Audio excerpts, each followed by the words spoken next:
All right, and we are live. Welcome to Myconauts, where we talk everything fungi and psychedelics. We got a special one today with Dennis Walker from Mycopreneur.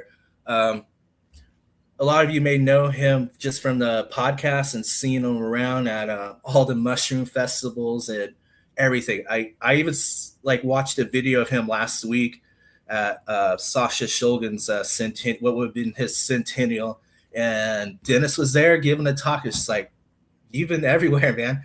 And for those of you that don't know the Mycopreneur podcasts or would you mind giving the introduction for our viewers? Yeah, what's up? Thanks for having me, James, and hello, everyone. So my name's Dennis Walker. I'm the host of a platform called Mycopreneur, and it's primarily known, I would say, in the broader public sphere for satire, for doing Onion-style, South Park-style social commentary on psychedelics. But before that, it's always been a platform about connecting mushroom entrepreneurs, hence the name Mycopreneur. I launched it in 2020. I have a background in both media production and psychonautry and mushrooms and such. So around 2020, when this quote shroom boom, as it's colloquially referred to, started taking off, I felt a sense of confidence to speak publicly and platform other people who had interesting stories or projects around mushrooms, specifically psilocybin mushrooms, but we touch on all forms of mushroom innovation, from mycomaterials to food systems to energy sector. There's all kinds of stuff going on with mushroom innovation globally. But of course, psilocybin mushrooms really have struck a chord with a lot of people, be it microdosing, macrodosing, the medical research that's coming out, a lot of people's personal experiences. So in 2020, I felt emboldened to speak publicly about this because of some of the work that was being done by different institutions like Johns Hopkins and MAPS, and public figures like Michael Pollan, of course, Paul Stamets, and the fantastic fungi movie. And I think it was really right place at the right time. It wasn't a very saturated landscape at the time to launch a mushroom podcast. And I think a lot of people were ready to share their stories at that time too. So within a few episodes, I had breeders, geneticists, people openly running kind of legacy market underground brands who came on and were all confident in sharing their perspectives and their stories. And then that started attracting, let's say, like more highly capitalized people, or like people with PhDs and more prominent positions in society, which I think my goal has always been to kind of get that crowd talking with a lot of these underground people, because as we know, a lot of the underground doesn't get a lot of recognition. In fact, it's usually the opposite. So kind of that's the broad strokes overview of what Mycopreneur is. And it's all done virtually. It's a media platform. Although in the last few years, I've started really coming out to a lot of events to MC or give talks about satire and psychedelics, or any number of different topics. And I'm still here pumping and enjoying it very much. So thanks again for having me. Hey, anytime, man. I've been a fan of the podcast for a number of years, and I recently started up a social media again a couple of months ago because I was on it during the pandemic and it was just too negative, so I just gave it up. But I'm starting to get back into it. And LinkedIn, just within a couple months, I got over 1,000 connections. It's like, oh, okay, So as far as did you get started with like during the shroom boom? Did you start with just psychedelics or like functional and gourmet? Because the way I noticed the shroom boom was honestly, psychedelics are there, but like functional mushrooms, lion's mane with its benefits, for neurogenesis and a ratio for immune support. I noticed all these coming up. Then you go to Target or any of the big box stores, and you just see a bunch of mushroom supplements now, just from a number of different companies. Of course, Paul Stamets, he's an early guy, with this host events. But it was just really interesting to see it take off, and now it's just everywhere, and I don't think it's going anywhere. So was it originally just psilocybin or all of it, or functional mushrooms to kind of get you into it? Or so that whole category is blowing up right now. And my perspective is that it really was psilocybin mushrooms, at least in the United States, that blew the door open for everything else. Because like myself, I mentioned, I first became enamored of psilocybin mushrooms in 2006. I had been reading about them since before that, but had my first experience, and it was the most uplifting, beautiful, somehow grounding and uplifting simultaneously. Just an expansive experience that I really felt left me with a sense of intelligence. Like, it didn't have this sort of quality of like, I take a drug and it adversely impacts me and then I'm defunct the next day. It was the opposite. I felt sharper, more clear-minded, more upbeat, more present, these same qualities a lot of people talk about. So by virtue of those types of experiences, wanting to learn more about them, that really opened the door to this broader mushroom kingdom, and starting to learn that, oh, wow, there's a ton of other functional mushrooms. In a similar way that with cannabis, then you had the CBD boom, and now we have like CBM and CBG and heebie-jeebies, right? And like all this crazy cannabinoids that are still emerging and being discovered. I think it's a very similar deal with mushrooms. And I'm speaking from a perspective of someone in the United States, because internationally, like in China, the mushroom industry has been huge. They pioneered the mushroom industry. They've had reishi, that's been a part of their medical canon, the traditional Chinese medicine, for millennia. And it used to be illegal or criminalized for commoners to consume reishi because it was reserved for nobility. So it shows it occupies a very important place in Chinese culture of antiquity. They pioneered shiitake mushroom growing. And I guess actually that taki in Japan means mushroom. So I guess shiitake is probably Japanese. But nevertheless, I believe the Chinese did it first in general. And it's kind of all that area of the world. And I've traveled a lot, fortunately. So like if you go over to Singapore, you can find any number of different cordyceps, be it the wild Cordyceps sinensis mushrooms, right, the caterpillar fungus. Those fetch something like $100,000 a kilo, or depending on the perceived rarity and quality of them, that it's one of the most expensive, if not the most expensive, natural ingredients in the world. Of course, in the US, you see more Cordyceps militaris, which is a cultivated variety. This is getting into what we call functional mushrooms, but reishi, Cordyceps, chaga, which is more, I guess, of a conch. And of course, we've got like lion's mane is super popular. You just mentioned a few. I've got some right here. I've got like tremella. This is really popular in Asia. That's very good for your skin. They use it a lot for like skincare. So a lot of like cosmetics over in Southeast Asia and China, Thailand, etc., will use this tremella or snow fungus. And the rabbit hole just goes deeper and deeper. So from my perspective, I think people had these psilocybin mushroom experiences, like microdosing, mini dosing, whatever, and then became interested in mushrooms through that, and then started learning about this much broader world of medicinal fungi, where all of those functional mushrooms are legal. So that's the other piece, is that I think a lot of companies really want to be in the psilocybin mushroom space, but they use functional mushrooms as sort of their foot in the door. And we see that actually with the names of different companies. Like there's very clearly like testaments or tributes to psychedelics. There's like you'll see like Boosted Magic, like Micro Boost, right? That's a company I worked with for a long time that does functional mushroom coffee and gummies, but it's very intently named to like boost your microdose, basically. And there's many other examples of that type of marketing. So I think that functional mushrooms are great. Everybody should look into them. They can work for anybody. I've worked with a ton of different functional mushroom companies of all sizes, but the shroom boom fully, I think, is really pegged or attached to the runaway horse of psilocybin mushrooms, which is not going anywhere anytime soon. Yeah, it seems like more states are coming on with therapeutics. Like New Mexico came on, then I saw like a article about Maryland, like imposing something for like trials. It just seems more states are coming on, and like there's a lot of municipalities in the states, where it's decriminalized. Of course, Denver and Colorado on the larger scale, and see, Oregon has a therapy program, and just kind of even spores, like spore banks, for like research. You can send those out for like the majority of like states. Ironically, California isn't one of them, which I figured, since it was something more progressive, you could buy it. But then again, you could be in NorCal and find like wavy caps everywhere, So it's really interesting, and I'm noticing more like strains are coming out from different spore banks and underground. It's just insane. And I honestly think within the next few years, you're going to be seeing a lot more strains hitting the market, and it's going to be like a kid in the candy store.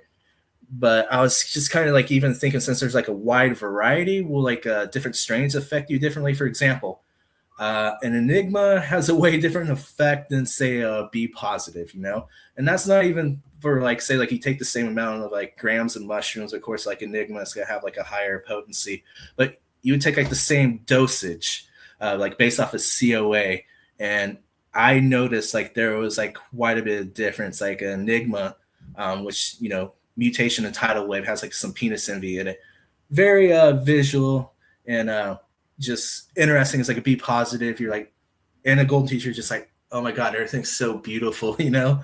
So it's gonna be insane, and I'm not sure like how about we're gonna organize it. Trusted authorities, because I can honestly see people kind of like, you know, in the cannabis realm, it's like, oh, hey, who has like the real cat piss, like you know, shit like that. And I might see that kind of in shrooms, but maybe not as much. Because I mean, you go like the shroomery, people tend to be rather respectful. But I'm just noticing like a lot of shit's just been popping up over the years, and it's actually kind of hard to keep up, you know, with what's new or you know the potency. I mean, yeah, there's a lot of cups going on, but it's definitely interesting. I'm just kind of just excited to see where it goes, and you know how we like you know implement these strains into microdosing or therapeutics, and you know how does a facilitator or a church go about choosing like the right strain, you know, for the time. Or I just don't know. You know, it's interesting. How do you think? What are your thoughts on that? Yeah, I love this topic. And I think that there's a lot going on with this quote entourage effect or ensemble effect. And the medical route for clinical psilocybin that people often read about is like this might be rescheduled and this might be quote legally available in the next few years in a more corporate clinical controlled methodology. That's just an isolated extract, right? That's just psilocybin and probably a synthetic or patented psilocybin, which is what, for example, like Compass Pathways is banking on, is getting this approved by the FDA. And then, of course, the media landscape will read that it's magic mushrooms or whatever, but it is a synthetic, patented psilocybin formulation, crystalline polymorph formulation.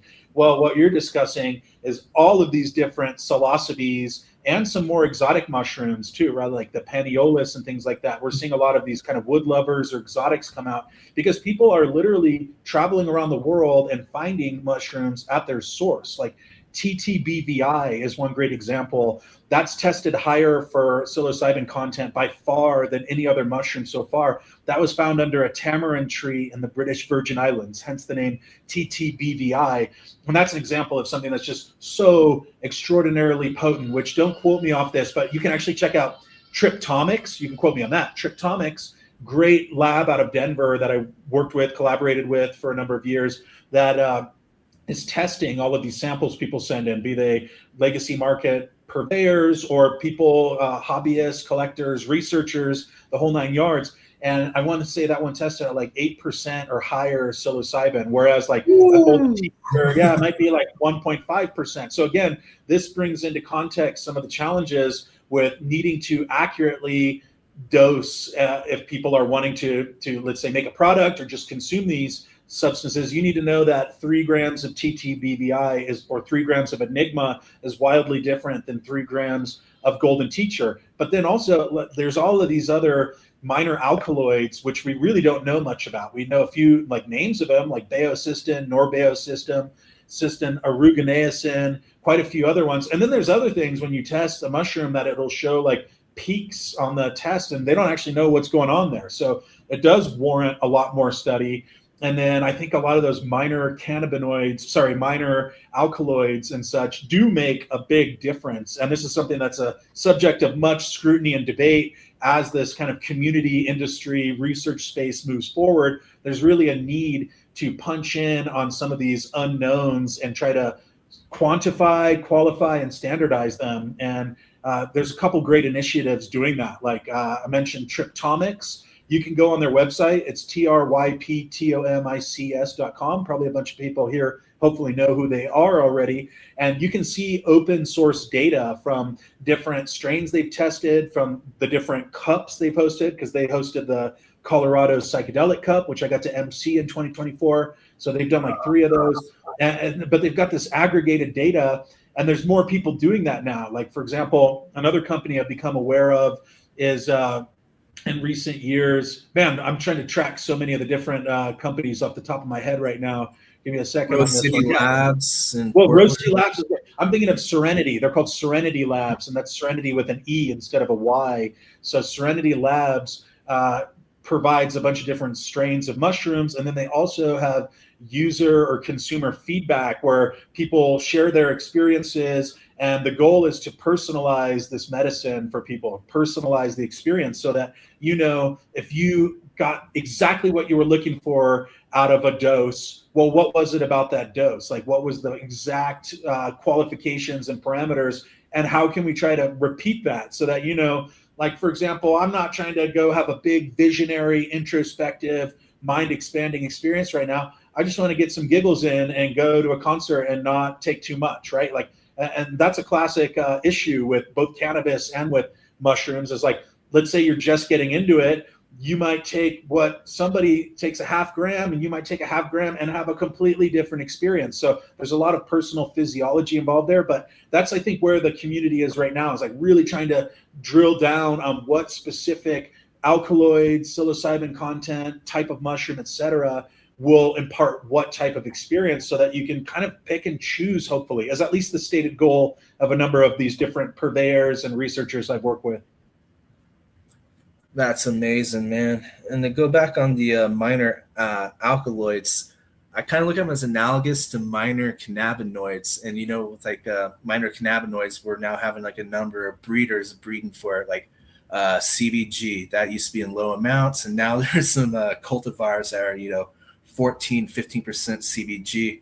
So I figured, like, you know, with the minor alkaloids, they're analogous to minor cannabinoids. But once we start figuring them out, perhaps you'll see breeders breeding for those higher levels as minor cannabinoids. There's things like beta-glucans, triterpenoids. With triterpenoids, would it be, in your opinion, like kind of analogous to terpenes, even though it is, you know, well, terpenoid has like the oxygen atom, but you kind of see that playing a part in the entourage effect. And not to mention, there's like a lot of other, you know, beneficial compounds that we perhaps haven't even discovered, as is with cannabis. So I'm just really interested. What's your thoughts on that too? Sorry, I just got a lot of questions.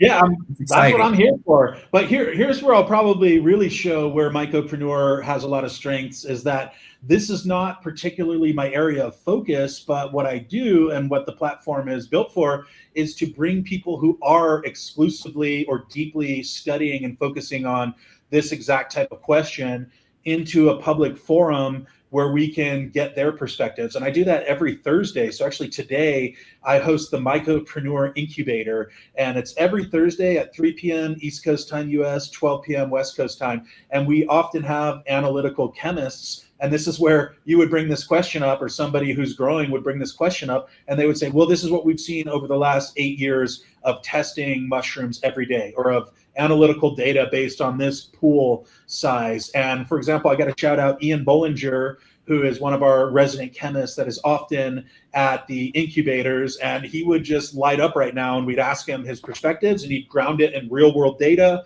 while also providing his personal anecdotal experiences and perspectives. So that's kind of the focus of Mycopreneur overall, is to create these hubs where we get really interesting and accomplished and deeply investigative individuals, and then we get them all together and cross-pollinate. And like when we're talking about these different kind of terpene profiles and such, like there's so much that is just not known right now. And there's educated guesses. There's a lot of industry, potentially industry capture that's also involved. So we have to consider that when this one applies more to functional mushrooms, because that's far more developed and above ground as an industry. But there's a lot of disagreements, and let's say like financially incentivized disagreements about even like what constitutes a mushroom. Like, are you using the mycelium? How are you growing the mycelium? This is like a multi-billion-dollar question, or a pain point for the industry, and you have different advocacy groups and trade groups that have formed that have vested interests in trying to produce certain types of products in certain types of ways. It's a very interesting overview. So yeah, that's what the podcast is I bring people on, we discuss it in depth, we get their perspectives, and in many cases, we'll have people who've been doing this for, like yesterday, I interviewed the CEO of Real Mushrooms, and he's been doing this for 30 plus years. And his father is one of the founders of the functional mushroom industry in the United States, been a commercial mushroom farmer since 1973. Jeff Chilton, and then Sky Chilton is the CEO of Real Mushrooms. And both of them have been collaborators with Mycopreneur for a number of years. But then I'm also personally interested in getting people from other sides of the camp to hear about, like, what do you guys have to say? Because it's a huge industry right now. And like you say, all over the big box retailers, the category is growing rapidly. There's like tons of celebrities, or at least a growing number, launching brands. And it's following in the footsteps in many ways of the cannabis industry. So that's what I'm really trying to do also, is expand the conversation beyond just the US and make it super global. Because like I said, mushrooms are so global. Like there's an industry in Argentina, there's a really ancient one in China, and it's very robust, like light years ahead of the US. Europe and certain cultures, mushrooms are huge. You go to Finland, the biggest brand in the last 10 years, which invented the category of functional mushrooms in the US, Four Sigmatic, that dude's from Finland. They've been using these mushrooms for generations and generations. So there's endless examples of opportunities, and it's all about cross-pollination. And then I love to create a platform for that to happen. So wish I could answer that question more in depth, but that's sort of my focus, is on bringing together the people who can provide deeply insightful and nuanced answers, and then just turning them loose on the platform. Because I was always like, my experience was like psilocybin as like a teenager, like just taking I don't even know what strain they were, but it was just like, you ponder the universe and stuff. But like nowadays, shrooms are very introspective. Nowadays, like, hey man, you need to put more money in your IRA, be more responsible, take better care of yourself. So like I can kind of see like how it affects people with like as you age, but they kind of go back to analytical testing. It's like I ran cannabis analytical testing labs around the country, and I always wondered about shrooms. I saw like the psilocybin cup and out in Oakland, and it's kind of expanded out. So that's the reason I became interested in all these minor alkaloids. And that kind of even go back over the functional mushrooms. There's a lot of different strains of lion's mane, maybe those different strains, express like different profiles, and just like there's a lot we don't know. And I'm real happy for people like Ian Bolger, Tritomics. They're kind of, looking at these questions. And even you, with the incubator, and now with the World Mushroom Forum, which, brings everybody from around the world, and it's a multi-day event. So I would like to, give some more, I wouldn't say help you out because you're really good at advertising, but just make it more known, because this is the first of its kind that I know of, and I'm really excited about it. I'm still having some issues with the panel, just finding a number of people, but I was still thinking about like potency chasing, just have like, some readers, like some analytical testing labs, and perhaps yourself, because you're pretty damn knowledgeable about mushrooms, man. Just like, it's amazing. And I'll quit yammering, but can you give us some more or give us like an overview of the World Mushroom Forum? Because I think it's fantastic. Well, thanks so much for asking, and I'd be delighted to. I'm very excited about it. So this came about when one of my colleagues over in England, Ollie Jen Bash, who's known as the fungi consultant and been very involved in the mushroom community over in England and Europe for well over a decade, he approached me because I had a event last year I co-founded called Global Psychedelic Week, which we're also doing this year.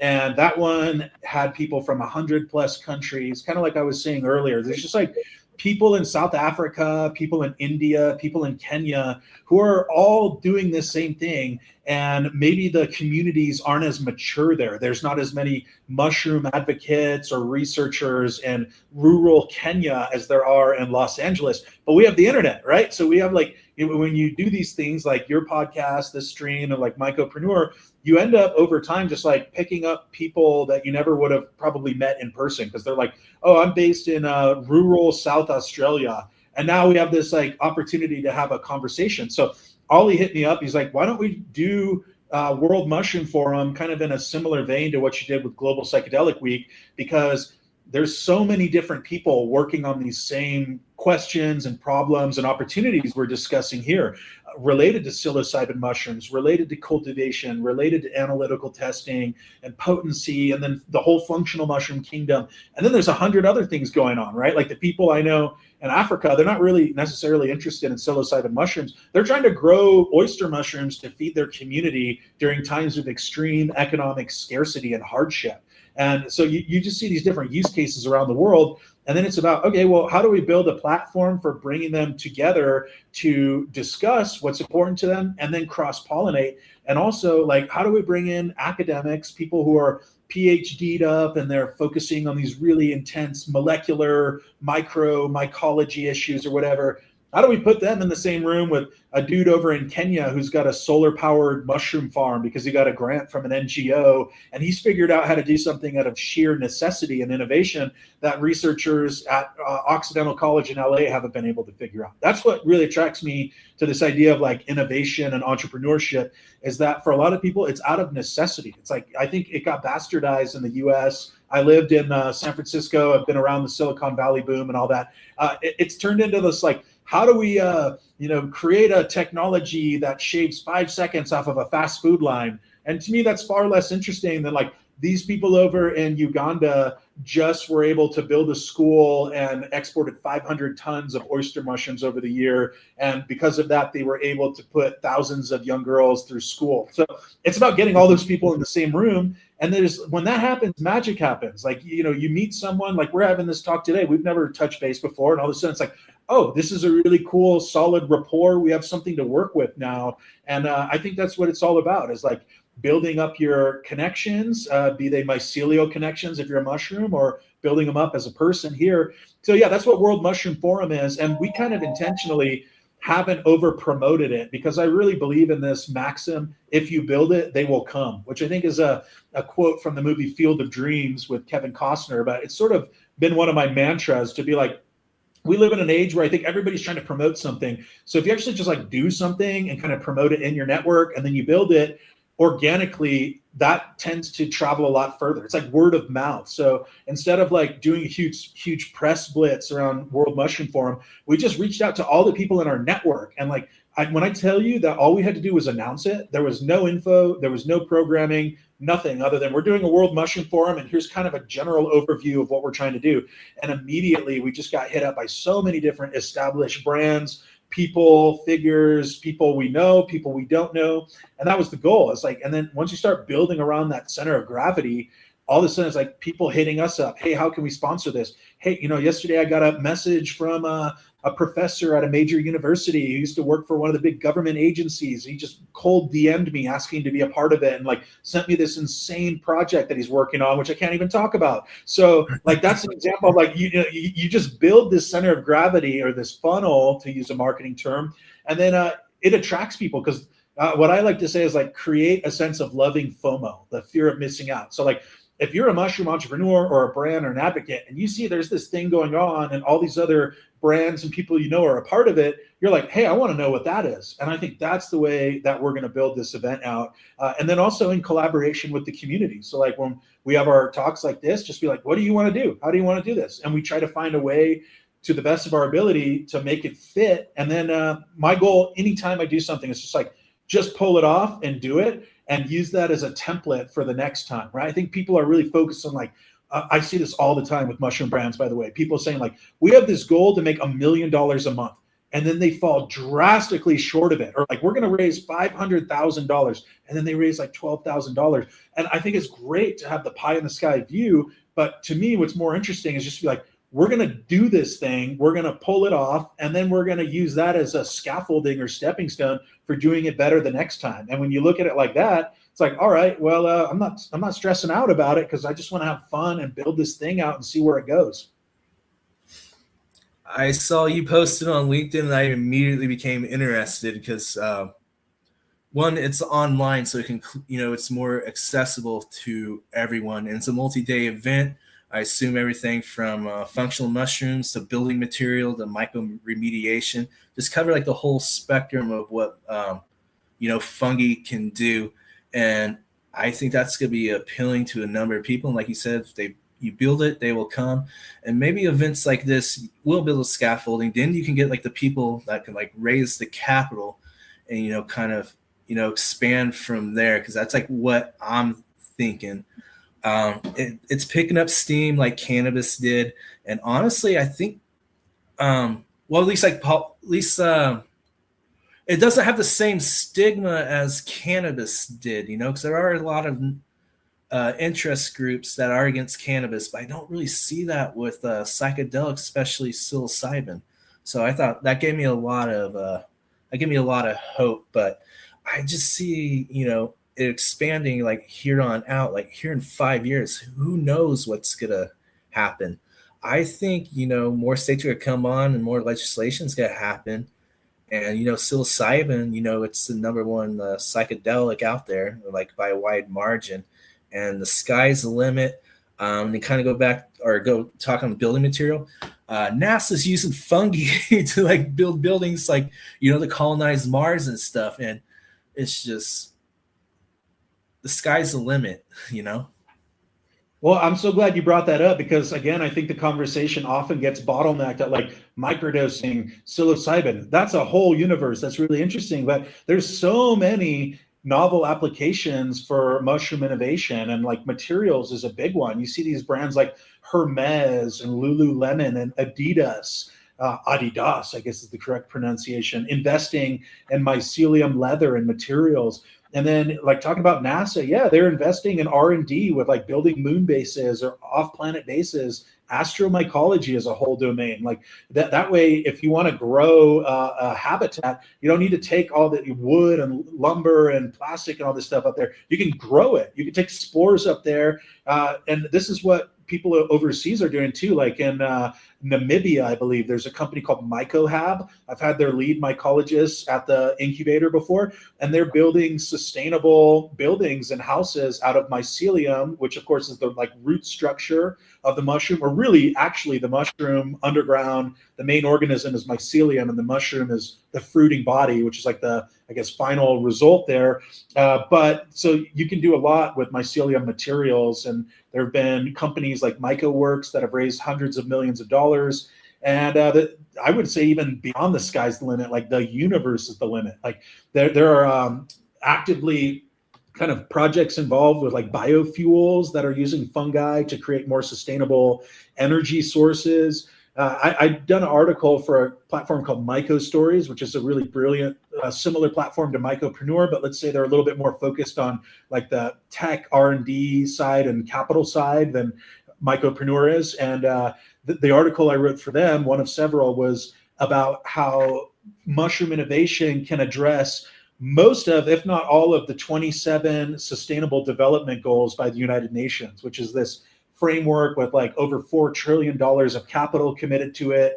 All 192 member states of the UN, I forget how many they have, but whatever it is, they're kind of all signed on to this Sustainable Development Goals by 2030 to create a sort of, I think it's like a poverty-free, hunger-free, carbon-neutral world. And I'm paraphrasing here, but the point is that I think mushroom technology really does tie into a lot of these broader goals of sustainability. It's a circular economy. Like you can, and I don't know that this is the direction things are going to go, because there's a lot of vested interests that want single-use plastic or fast food, like, or pharma. It's very profitable, all these models. But if we were really actually trying to solve a lot of these challenges, as is the professed goal of different governments or whatever, we would lean into fungi technology to the point where like you could theoretically and in practice in some cases have like most of what you need for a city grown within a 100-kilometer radius. Like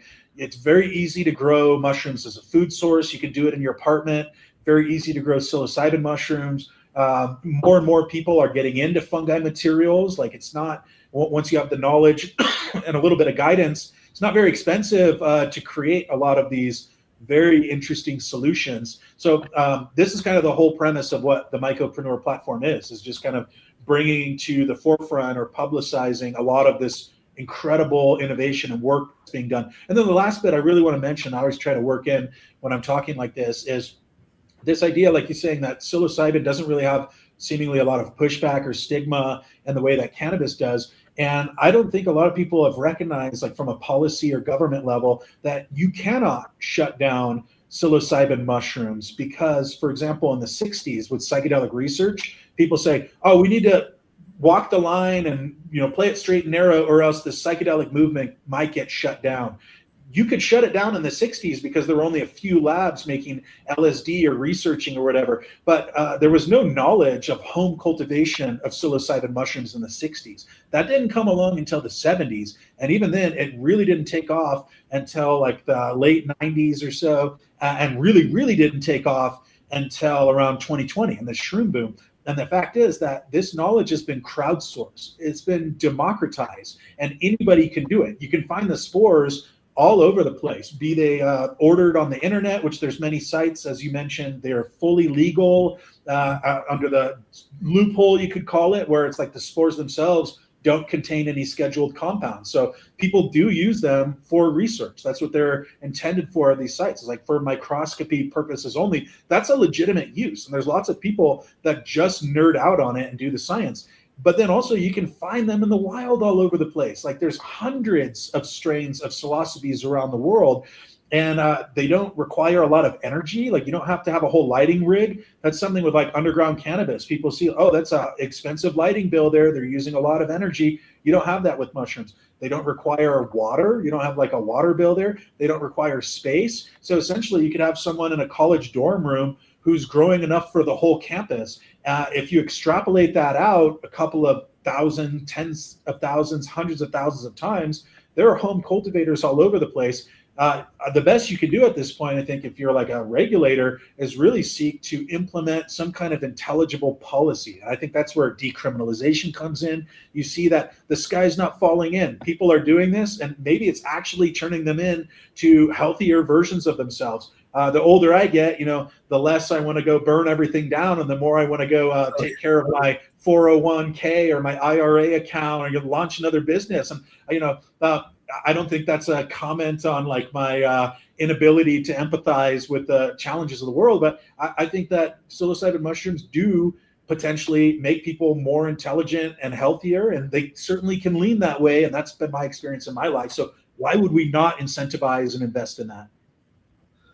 Tell you, one trip can change your life forever. I know so I tripped when I was younger and I like loved it, but I don't think I was integrating it the right way. I was just kind of more doing it to get fucked up. Not really fucked up, but like, oh, hey, I want to go to this rave, And there's nothing wrong with that. But like now I use it for a purpose. Like say, get a little bit stressed out. It's just nice to hit the reset button once, kind of see, the world in a brighter, sense.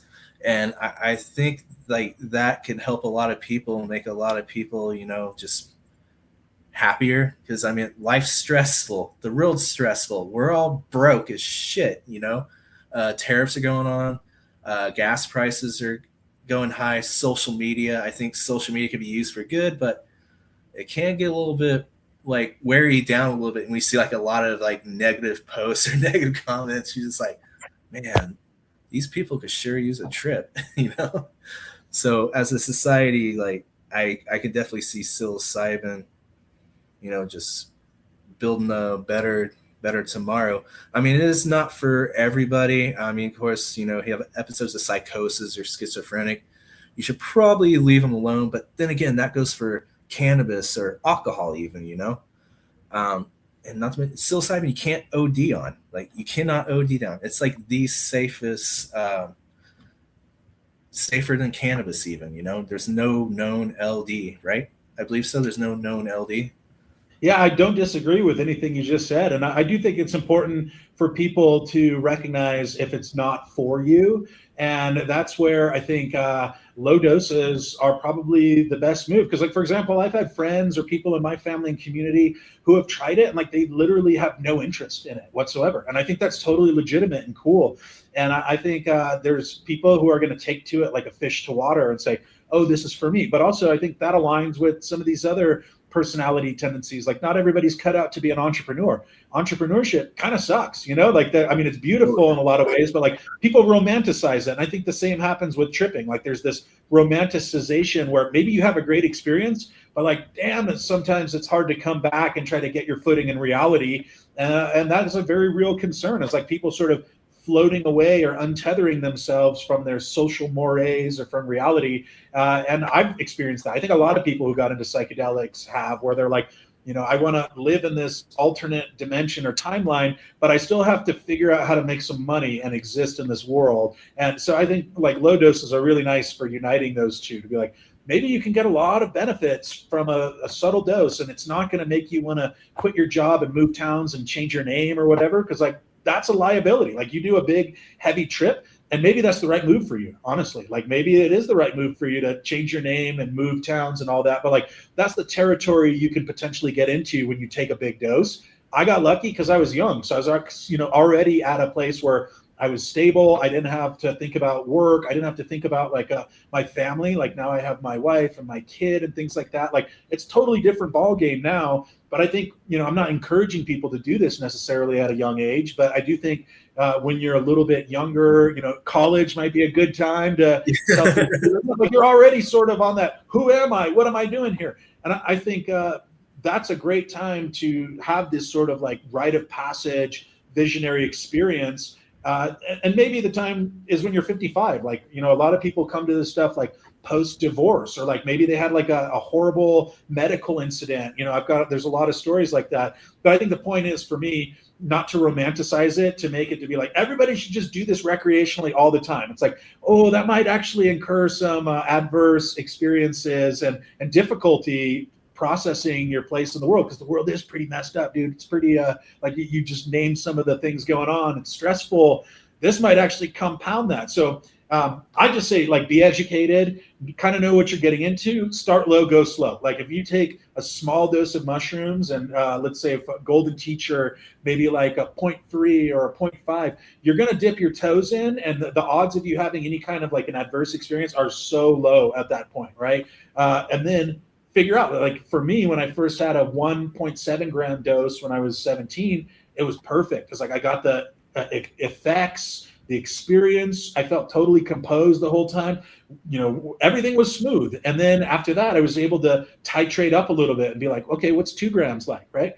All right, I've got a baseline. I kind of know. I did some reading. I went online. I joined an online community, Arrowwood at that time, right? Okay, what's an eighth feel like? 3.5 grams. And that's one thing I do advocate against, is like this blind consumerism where, you know, I do think that you should be able to potentially access, like, buy mushroom chocolates or something like that. But the idea of like just randomly going in, buying a 6 gram bar, which I've seen 6 gram bars for sale. I've seen 12 gram bars for sale, not knowing what you're getting into. You don't want to bite off more than you can chew. You want to treat these things with respect and treat yourself with respect. And if you do that, I think you're in the clear, and it is extremely safe from a physiological standpoint.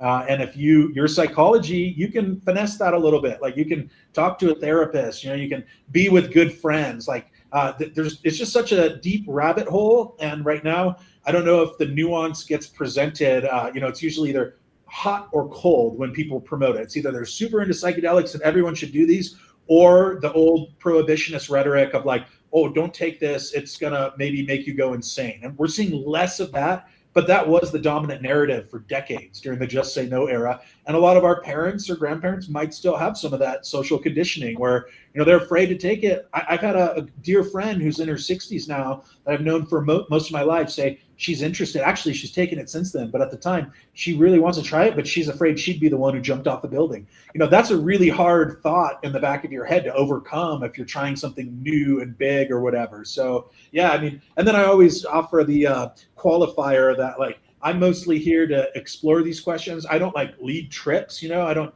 take people on trips. I don't provide people with products. I just try to create an educational resource where people can learn about these, ask intelligent questions, and network with other people who are experts in their field as well.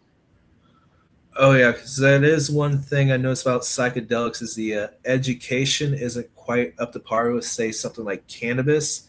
So I mean, yeah, the shroom boom like 2020, but I mean, you do have like a lot of university studies like Ohio State, John Hopkins, Berkeley.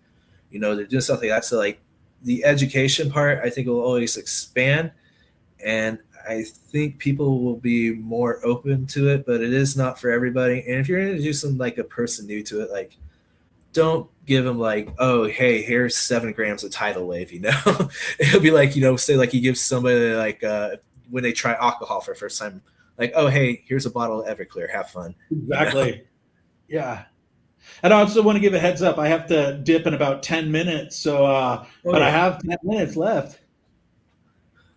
Let's see. Where do you see psilocybin ever being recreational? Do you see it being more like a medicinal? Do you see a dispensary model in the sense of like you can go in and buy like, an eighth of mushrooms, or you get like a prescription from a doctor saying, oh, hey, you need this many grams of mushrooms to help out, or maybe just get a med card and have at it? Or what do you see happening from that perspective? I love all these questions you're asking because I spend so much time talking about them and thinking about them and consulting with other people. But I think that they are something that should be accessible to people if they want them. And that is the cognitive libertarian camp of like, if you want to try these, there should not be all this red tape between you and this experience. And in reality, there's not really. You can just go cultivate them. But I think that missing piece is social clubs. I think that the idea of it being just like openly recreational, I also think recreational is sort of a misnomer, because like, what's the line between like you had a really beautiful experience at a Flaming Lips concert, which I've been to several, many concerts on mushrooms, right? After I learned my baseline and sort of how to show up with them. And that for me was a very healing, cathartic experience, even though on the surface you could be like, that's recreational. You took 2 grams of mushrooms and went to a concert. But again, it's that cathartic release. It ends up being very medicinal. I think actually the way that the medicinal experience is being sold in clinic might be one of the less medicinal ways to do it, as opposed to being out in the forest and crying because you get to see this beautiful connection of nature. You get to experience something that you've been cloistered off from in your little box where you're on the computer all day. Like in Colorado, for legal quote unquote sessions, you have to do them in clinic. You cannot do them legally out in nature. And I know a lot of therapists think that's whack, and they actually host events in like Costa Rica or Jamaica where you can do it more openly and legally, if not semi-legally. Like in the case of Costa Rica, they'll do it there because they can't do it in their home state because of the red tape around it. So, but this idea of social clubs or churches, you could even use that model, works for a lot of reasons, because it also provides you with a sense of community, a sense of accountability, hopefully, if it's done right. Like all these things you look for when maybe you take the mushrooms out and don't even put them in the equation, and you still get a really beneficial effect from being connected to a sense of community. And also in a place like a church, which you could transfer over potentially to a social club, that type of environment is designed for you to share the heaviness on your heart. It's for you to go and have a deep heart-to-heart about this terrible thing you're going through in your personal life or whatever. That doesn't really exist in a recreational market, right? It's just like, oh, come buy this product and hit the smoke shop, buy the product, and you're good, and you can drive home or whatever. But I think obviously that model is potentially fraught with issues. Not to say that there isn't some part of me that thinks it should exist also, but with like the social club model, which is like how cannabis clubs in Spain are, right? You get hopefully some kind of guidance, like somebody inducts you, you're part of a community. If they see you like, hey, you're really on the fringe here, you're acting erratically, we've known you for 2 years, what's going on? Turns out you've been, taking these mushrooms every other day at high doses. Like, I would hope that someone in that church or social model that you would have built a rapport with would take you under the wing and be like, okay, let's figure out a way to not abuse this. Let's figure out a way for you to be more responsible. So that's what I think would be a viable model, and kind of already is. Like a lot of these more underground communities, you're part of something. So yeah, you have a really beautiful, intense 7 gram experience. You want to talk about that with somebody, and to be able to like, hey, I got to tell you about this thing. And, for me, the podcast is kind of like that. We can talk about these things, but it just creates a sense of community and accountability. And I think that that is one viable model that already is in existence and probably is the most effective from what I can tell. Eric Osborne. Yeah, it's funny. I'm interviewing him right after this. That in 5 minutes. That's what I said. Small world, huh? See, I got a question from one of our viewers. I think just kind of like on the pin. I'm assuming just like an opinion, like how psilocybin like can influence arts and entertainment, perhaps. Obviously, arts is. I mean, I draw like when I'm tripping, but entertainment. I don't know. What's your opinion on this? Yeah, so this is how I got into it. I've never had an interest, and honestly still don't, like the clinical medical side. I mean, I do because of my work now, but it was always by listening to music while under the influence of mushrooms. I played in a band for 5 years. I still write music. I would sometimes go up on stage on mushrooms after I experienced a bass line in a very low pressure environment. And I think really that's an underserved area of the conversation. Like from my own money, you take a nice dose, let's say like a 4 gram plus dose, or could be even lower up, of a very standardly available mushroom. We'll just use golden teacher kind of, or be positive. Like I'm not talking about the super crazy stuff. Take a dose that size, put on some good headphones, or at least have a good audio system, and put on some OK Computer by Radiohead, or any number of like that will blow the roof off your imagination. And I don't say that lightly. I just wish more people would like have that experience, because then we could probably stop debating a lot of the smaller stuff once you really see like, whoa, okay, I'm convinced now. I've had this experience. I've lived it. So yeah, the arts and entertainment, all about it. My favorite filmmakers, Danny McBride, Jody Hill, who do Eastbound and Down and Righteous Gemstones and 100 other things. Every year when they were like coming up, and they would go out to Joshua Tree and take mushrooms together, ended up being one of the most successful entertainment production companies of our lifetime. So that's another great example. Like definitely has a place there. Nice, man. I love it. I know you got do a podcast with Eric here soon, but what's a way people can get in contact with you, or join the incubator, or listen to Mycopreneur, or just interact with you on, say, like LinkedIn? Like, how can people get in touch with you? I love it. And also, thanks so much, James. Really appreciate the platform and the wonderful dialogue today. So, Mycopreneur, Mycopreneur. It's Myco for mushroom, preneur for entrepreneur. If you just Google that, there's 100 links, and it all leads to me. Like, I don't have a team necessarily. I'll answer emails, mycopreneur@gmail.com. I'm on Instagram. It's Mycopreneur Official. And TikTok, LinkedIn is my name, Dennis Walker, and just hit me up. You can hit up the World Mushroom Forum. That'll get to me. That's just Google World Mushroom Forum. Follow the breadcrumbs. It's pretty easy to find a point of contact. And I do love to meet people and hear what you're working on. But I also always say, like, I don't really like to take calls. Like, I'll do a podcast, but like, I don't like to like jump on a call. So the move is just come to the incubator. That's where we have them. It's every Thursday. The invitation goes out in Mycopreneur newsletter. So you don't even have to subscribe. I mean, if you do, you'll probably be abreast of everything that's happening. But like, if you just go to mycopreneur.com, click on the newsletter that comes out every Thursday, or just follow my work anywhere, you'll get the invite. It's a Zoom invite. It goes out every Thursday in the newsletter. It's the same invite as the last Thursday. And just come join us. And like, man, when I tell you the quality of people and the connections that regularly show up to this thing, it's outrageous. So we'd love to have you there. We don't like force people to participate. You could just be a fly on the wall if you want to just come and listen or hang out. If you want to come self-promote shamelessly, it's there for you as well. So yeah, I really enjoy doing it, and would love to see anybody who's interested in what we're discussing join the incubator. I'll probably join you all next week for sure. I would love to bounce ideas. Well, tell Eric I said hi, and he is more than welcome to come back on anytime he wants. He's a cool cat. He has a big heart, and he's in it for the right reasons, and just a great person, man. Rock on. Well, thank you again for the invitation here. And I'd love to continue this conversation. And I hope everyone out there is having a great day. And if you got off to a rough start this morning, best time to turn it around is right now, because I really do believe we're headed towards beautiful things. And it gets more beautiful when we do it together. And, yeah, you're not facing all this alone. And that's why I do Mycopreneurs. Like, we're kind of all in this boat. So like, let's all figure out ways to support and amplify each other. And you'd be amazing how fast things work out when you lean into that. Hell yeah.